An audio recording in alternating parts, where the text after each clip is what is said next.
আসসালামু আলাইকুম সবাইকে ওয়েলকাম জানাচ্ছি দ্য ডার্কে। আজকে আমি চলে গিয়েছিলাম পাবনা জেলার সবথেকে বিখ্যাত এবং ঐতিহাসিক এক পৌরাণিক নিদর্শন বনমালী রায়বাহাদুরের তারাস ভবন। পাবনা শহরের প্রাণকেন্দ্রে বনমালী রায়বাহাদুরের এই তারাস ভবন এখনও অক্ষত অবস্থায় রয়েছে। পাবনার সবথেকে বিখ্যাত এবং সবথেকে বড় জমিদার বলে খ্যাত এই জমিদার বাড়ির বংশধরেরা। এই রায়বংশের পূর্বপুরুষ বাসুদেব রায় ছিলেন নবাব মুর্শিদ কুলি খানের রাজস্ব বিভাগের একজন কর্মচারী। তার বিশ্বস্ততা এবং তার সততা দেখে নবাব মুর্শিদ কুলি খান তাকে 200টি স্টেটের জমিদারি প্রদান করেন এবং তাকে রায়বাহাদুর খেতাবে ভূষিত করেন। তিনি ছিলেন অত্যন্ত সৎ এবং নিষ্ঠাবান একজন জমিদার। তার মতনই তার বংশধরেরা প্রভাব প্রতিপত্তি এবং সততার সাথে চালিয়ে যান জমিদারি। প্রজাদের প্রতি তারা ছিলেন অত্যন্ত সদয়। ইতিহাস এবং ঐতিহ্য সমৃদ্ধ একটি জমিদার পরিবার ছিল এই রায়বাহাদুর পরিবার। তেনারা প্রতিষ্ঠা করেন এই তারাস ভবন। আড়াইতলা এই বিল্ডিংটি ইন্দো ইউরোপীয় স্থাপত্যশৈলীর এক অনন্য নিদর্শন। বিল্ডিংয়ের দেয়ালগুলোতে ফুটে উঠেছে অপরূপ সুন্দর শিল্পকলা। কি সুন্দর, কি অপূর্ব এই বিল্ডিং।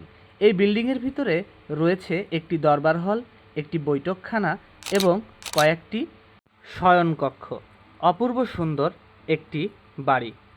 এখনও যেন প্রত্যেকটি দেয়ালে দেয়ালে ঐতিহ্য এবং বাংলার ইতিহাসের ছোঁয়া রয়ে গেছে।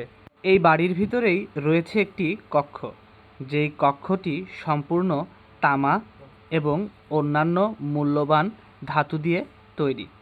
সংযত কারণে সেই কক্ষের ভিতরে প্রবেশ করতে পারিনি, সেজন্য দর্শকের কাছে ক্ষমা চেয়ে নিচ্ছি। এই বাড়ির পেছনের অংশের সঙ্গেই ছিল পাবনার বিখ্যাত এবং খরস্রোতা নদী ইছামতি নদীর সংযোগ। ইছামতি নদী দিয়েই এই জমিদাররা তাদের যাতায়াত এবং বাণিজ্যিক কর্মকাণ্ড পরিচালনা করতেন। এই বাড়িটি সত্যি বাংলার ইতিহাস এবং ঐতিহ্যের একটি অনন্য অংশ হয়ে উঠেছে।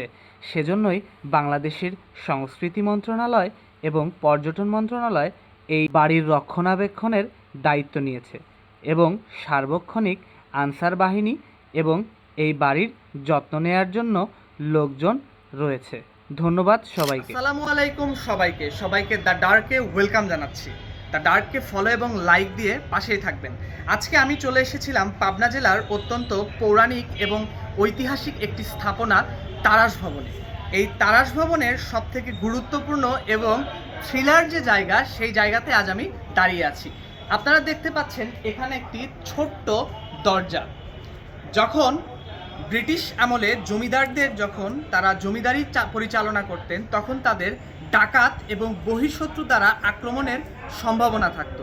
সে কারণে তারা যখন তাদের ভবন নির্মাণ করতেন, তখন তারা এ ধরনের এক্সিট পয়েন্ট রাখতেন। আমি সংযত কারণে ভিতরে প্রবেশ করতে পারছি না, কিন্তু এই তারাস ভবনের এই দরজার ঠিক অপর পাশে রয়েছে সিঁড়িঘর, আর সিঁড়িঘর দিয়েই তারা একটি ছোট রাস্তার ব্যবস্থা রেখেছিলেন। বিপদসংকুল পরিস্থিতিতে এই রাস্তা দিয়েই তারা বেরিয়ে আসতেন। আমরা বলতে পারি এটা নাটোর বা তারাস জমিদার বাড়ির একটি গোপন সুড়ঙ্গ পথ, এবং এদিক দিয়েই বের হয়ে তারা নদীপথে পালিয়ে যেতেন। ধন্যবাদ সবাইকে। আজকের ভিডিওটা অনেক ইন্টারেস্টিং এবং অনেক ইনফরমেটিভ হতে চলেছে। সবাইকে দ্য ডার্ককে পাশে থাকার জন্য ধন্যবাদ।